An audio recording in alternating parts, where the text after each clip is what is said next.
आप सभी को जय मसीह की।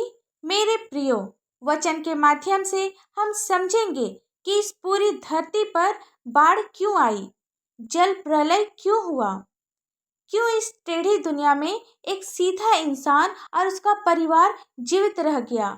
इस वाक्य को अच्छी तरह से समझने के लिए हम सभी वचन में आगे बढ़ेंगे। वचन में आगे बढ़ने से पहले आप हमारे चैनल पे नए हैं तो चैनल को सब्सक्राइब करें, ऑल नोटिफिकेशन ऑन करें ताकि परमेश्वर की महिमा के लिए जितने भी वीडियोस डाले जाए वो आप तक पहुंच सके। आज का ठहराया हुआ पवित्र वचन है उत्पत्ति की पुस्तक 6 अध्याय का 9 पद, जिसमें लिखा है, नूह धर्मी पुरुष और अपने समय के लोगों में खरा था और नूह परमेश्वर ही के साथ साथ चलता रहा।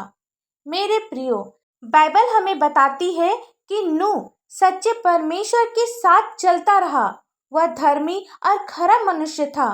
नूह ने परमेश्वर की हर आज्ञा मानी और वह उससे बहुत प्यार करता था। नूह ने उन लोगों को समझाया कि तुम्हारी दुष्टता अब और नहीं चल सकती, अपनी मूर्ति पूजा से फिर आओ, उस परमेश्वर के पास वापस आओ जिन्होंने तुम्हें सृजा है और तुम्हें सब कुछ दिया है। पर लोगों ने उसकी बात नहीं मानी, वे लोग पाप करते गए, किंतु नूह परमेश्वर के प्रति निष्ठावान रहा। एक दिन परमेश्वर उससे बातें करते हैं और कहते हैं, मुझे अफसोस है कि मैंने मनुष्य को सृजा, वे भ्रष्ट और हिंसक है, इसलिए मैं उसका नाश करने जा रहा हूँ। नूह, तुम विश्वास योग्य रहे हो, इसलिए अपने लिए एक जहाज बनाओ, क्योंकि मैं सारी पृथ्वी पर जल प्रलय लाने पर हूँ। नूह आज्ञा पालन करता है और जहाज का निर्माण आरंभ कर देता है। वह परमेश्वर के दिए हुए निर्देशों का पालन करता है। वह गोपेर वृक्ष की लकड़ी का एक जहाज बनाता है, जिसकी लंबाई 300 हाथ, चौड़ाई 50 हाथ, ऊंचाई 30 हाथ की होती है। जहाज में एक खिड़की रहती है और उसके एक हाथ ऊपर से उसकी छत बनाई जाती है। जहाज की एक ओर द्वार रखा जाता है। जहाज में पहला, दूसरा, तीसरा खंड बनाया जाता है और परमेश्वर नूह से कहते हैं कि तेरे संग मैं वाचा बांधता हूँ, इसलिए तू अपने पुत्रों, स्त्री और बहुओं समेत जहाज में प्रवेश करना और सब जीवित प्राणियों में से तू एक एक जाति के दो दो अर्थात एक नर और एक मादा जहाज में ले जाकर अपने साथ जीवित रखना। एक एक जाति के पक्षी और एक एक जाति के पशु और एक एक जाति के भूमि पर रेंगने वाले सब में से दो दो तेरे पास आएंगे कि तू उनको जीवित रखे। और भांति भांति का भोज्य पदार्थ जो खाया जाता है उनको तो लेकर अपने पास इकट्ठा कर रखना, जो तेरे और उसके भोजन के लिए होगा। परमेश्वर की इस आज्ञा के अनुसार नूह ने किया। नूह की आयु 600 वर्ष की थी तब जल प्रलय पृथ्वी पर आया। नूह अपने पुत्रों, पत्नी और बहुओं समेत जल प्रलय से बचने के लिए जहाज में गया। शुद्ध और अशुद्ध दोनों प्रकार के पशुओं में से, पक्षियों में, भूमि पर रेंगने वाले जंतुओं में से दो दो अर्थात नर और मादा जहाज में नूह के पास गए। जिस प्रकार परमेश्वर ने नूह को आज्ञा दी थी, 7 दिन के उपरांत प्रलय का जल पृथ्वी पर आने लगा। जब नूह की आयु के 600 वर्ष के दूसरे महीने का 17वां दिन आया, उसी दिन बड़े गहरे समुद्र के सब सोते फूट निकले और आकाश के झरोखे खुल गए और वर्षा 40 दिन और 40 रात निरंतर पृथ्वी पर होती रही। ठीक उसी दिन नूह अपने पुत्र शेम, हाम और येपेत और अपनी पत्नी और तीनों बहुओं समेत और सब प्रकार के जीव जंतु समेत जहाज पर चढ़ गए। तब यहोवा ने जहाज का द्वार बंद कर दिया।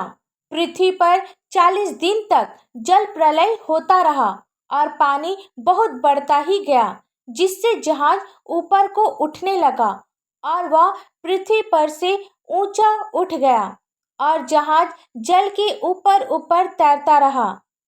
जल पृथ्वी पर इतना बढ़ गया कि पृथ्वी पर जितने बड़े बड़े पहाड़ थे सब डूब गए। जल 15 हाथ और ऊपर बढ़ गया और पहाड़ भी डूब गया और सब जीव जंतु, सब मनुष्य जो पृथ्वी में भर गए थे वे सब मर गए। जो जो धरती पर थे उनमें से जितनों के नथनों में जीवन का श्वास था सब मर मिटे। केवल नूह और जितने उसके संग जहाज में थे वे ही बच गए। और जल पृथ्वी पर 150 दिन तक प्रबल रहा। परमेश्वर ने नूह और उसके परिवार का और जितने उस जहाज में थे पशु पक्षी सबों की सुधि ली। परमेश्वर ने पृथ्वी पर पवन बहाई और जल घटने लगा।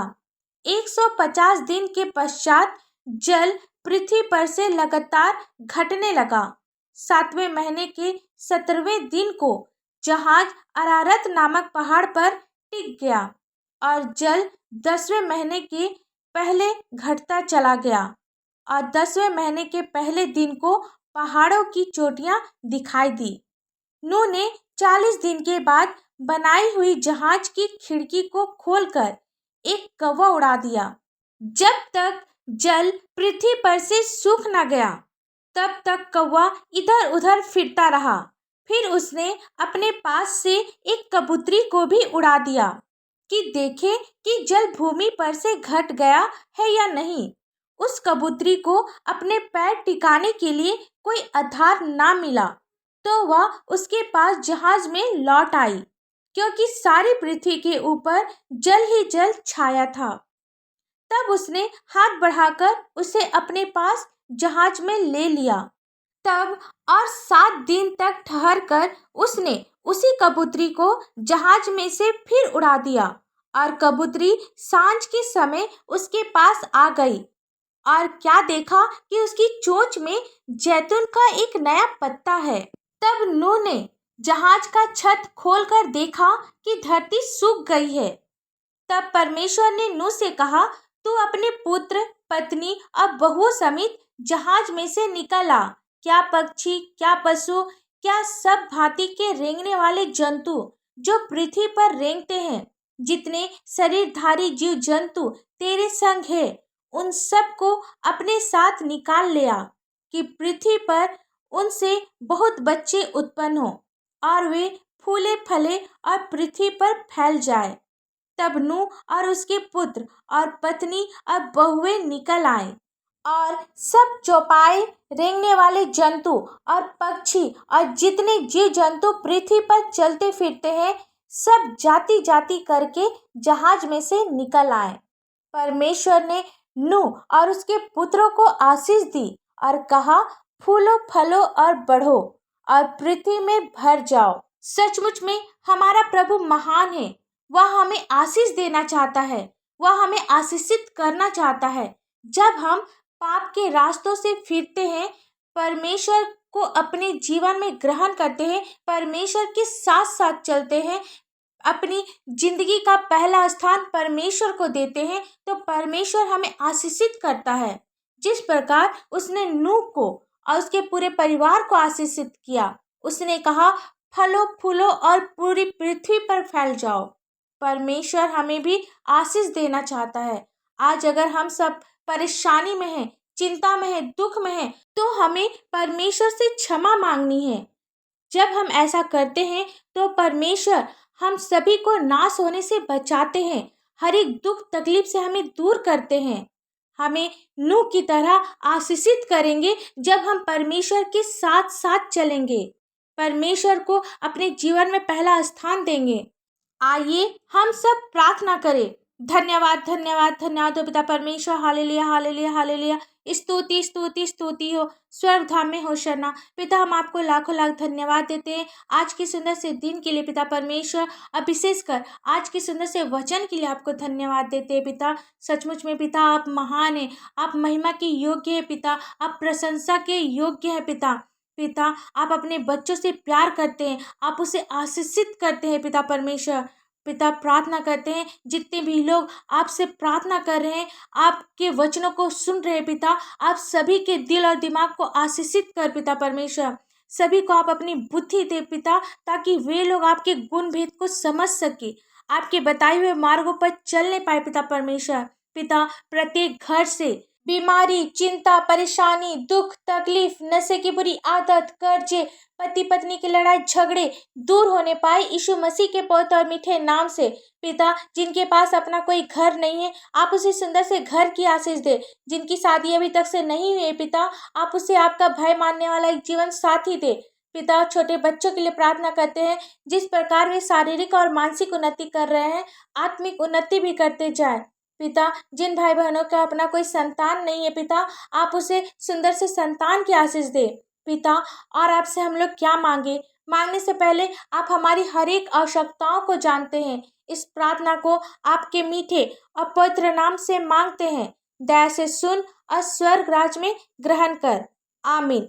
परमेश्वर का यह वचन आप सभी के पास पहुंचे और आशीष का कारण बने, इसके लिए आप हमारे इस चैनल को लाइक, शेयर और सब्सक्राइब करें। धन्यवाद।